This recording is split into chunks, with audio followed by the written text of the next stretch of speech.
This has been a true game changer for me, and if I had had this 5 years ago when I started learning R, I can't even imagine where I would be now with it.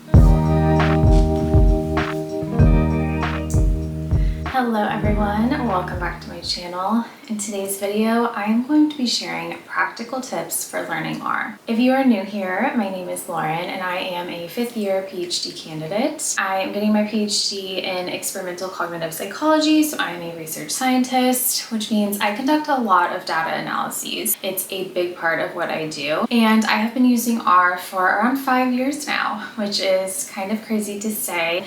And in those 5 years, I have gained some practical insights on what we can do to help ourselves learn R. What is R, for those who don't know? R is a programming language for statistical computing and data visualization. You can do so many things in R now. What I use it for is cleaning and analyzing my data and producing plots or visualizations. Some great things about R is that it is open source, so you do not have to pay for it, which makes it very accessible to a wide audience. When I started my PhD program, I had no experience in R, but I did want to learn it. I know that that is true for a lot of you as well. It's definitely one of my most requested topics to discuss is how we can learn R. So before I begin, I want to give a couple of disclaimers and just a little bit of context to this conversation that we're going to have today. The first thing is that I am coming to you from the perspective of a friend or a big sister and giving you some practical tips on what you can do to help yourself learn how to use R.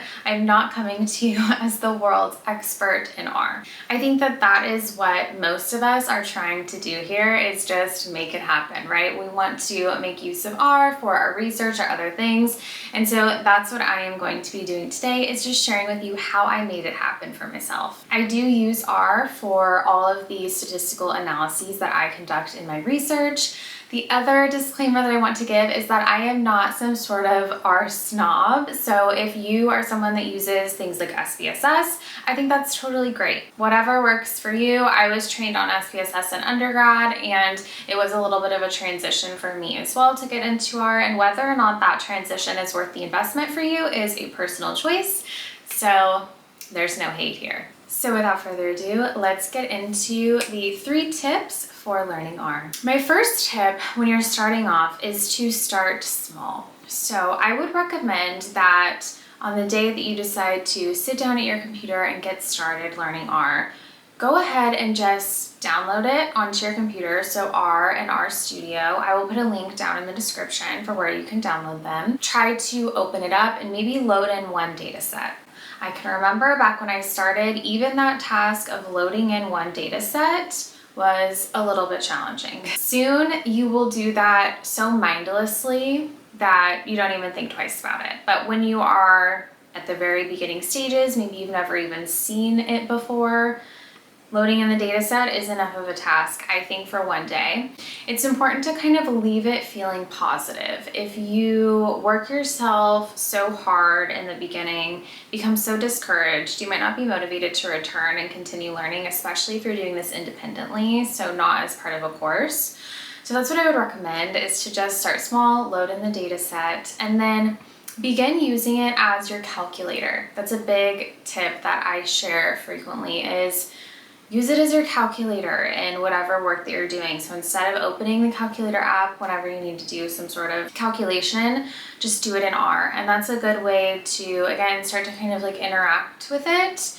And you will maybe even come across some errors. So this is getting into tip number 2, to be patient with yourself. This is not something that you are going to learn how to do overnight. You are always going to be learning. I am still learning, and that's just part of the process. I definitely get messages or comments from people who it seems they kind of want like that instant answer or that one resource on how to learn R. And that's just not how this works. As soon as you can kind of get that notion out of your mind that there's gonna be a quick, like, one-stop shop fix to this, the better.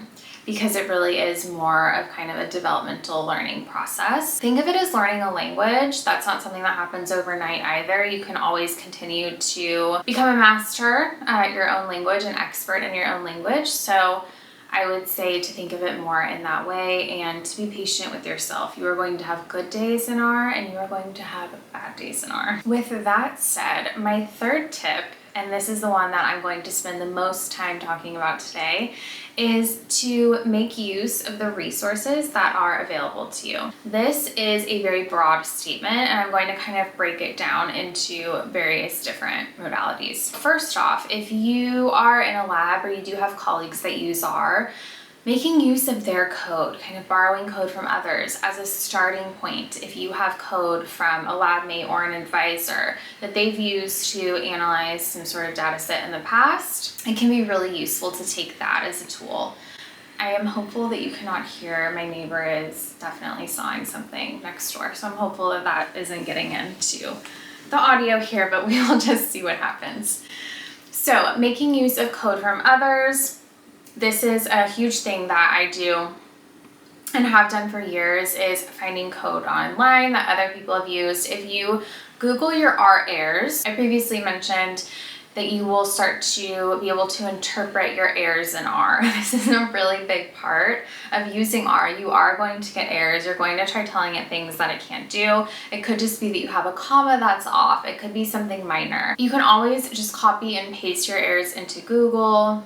Others have probably asked the question as well. They've probably encountered that error before, and you can find help there. Learning how to read through the help that people have provided others in R online is kind of an art of its own, but that's part of the process as well. The next thing that I'm going to share is the thing that I am most excited about. This has been a true game changer for me, and if I had had this 5 years ago when I started learning R, I can't even imagine where I would be now with it. If you are trying to learn R, or if you are already an R user, but again, you want to become more of an expert, the tool that I think is the most invaluable to us is Julius AI. This portion of today's video is sponsored by Julius AI. Julius AI is a powerful AI data analyst that helps you analyze and visualize your data. More specifically, in our case, it can help us produce R code. I'm going to show you exactly what I mean. I've used it for so many things already. It can be really helpful for merging data sets. For instance, in my case, I will have a long form data file and then a short form data file. In my dissertation experiment, for instance, there are 20 learning trials and then 20 test trials. While I use that long form data set that has each trial for each participant, I also will have a short form data set where I just have an average score for each participant. Sometimes we need to merge those data files, so maybe I have some sort of questionnaire measure, like how they scored on the Santa Barbara Sense of Direction scale, and I want to also put that into the long form. So rather than having to copy that over 20 times for each participant, I can just tell Julius to merge those files for me, include the average SBSOD by participant in the long form data file. And what it does is, rather than just doing this for you and creating the file, it can actually produce that R code so you can see exactly how it's making those changes. You can then take that R code and put it back into your own R console. Not only does this allow you to save this code for later, now you can be a resource to someone else because you have this code.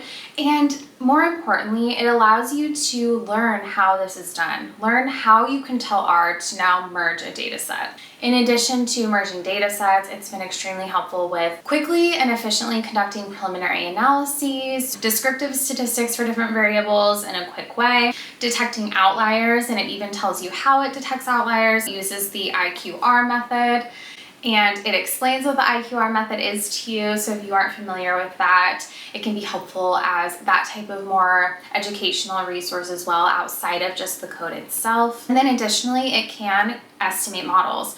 Not only can it conduct things like t-tests or regression models, but it can even conduct multi-level models, which is definitely a higher level of statistical analyses.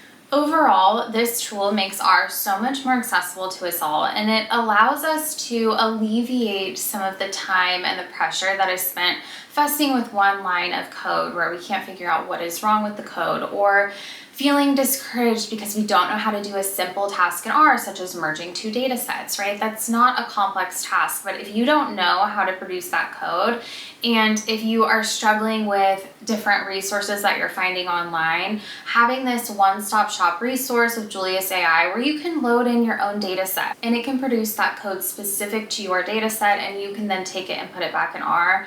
It's just absolutely amazing. It also generates Python code as well. So if you are trying to learn Python, again, I think that this is a fantastic resource. Like I mentioned, the fact that it shows you exactly how it is arriving at its results and allows you to then make use of that code is so valuable.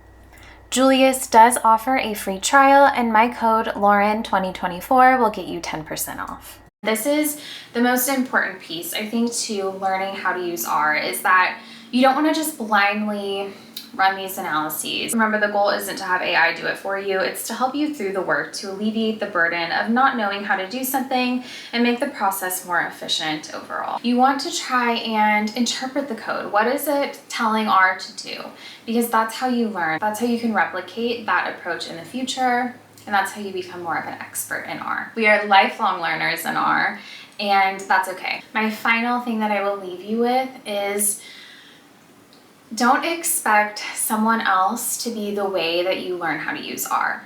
You are your own hero in this case. You are going to be the way that you learn how to use R, even if you do make use of resources that people have provided online, or code from others, or Julius AI, which I think is an incredible tool. You still are going to be the reason that you learn how to use R. Please comment down below and let me know what else you would like to see from me. As always, thank you so much for being here, and I will see you in my next video.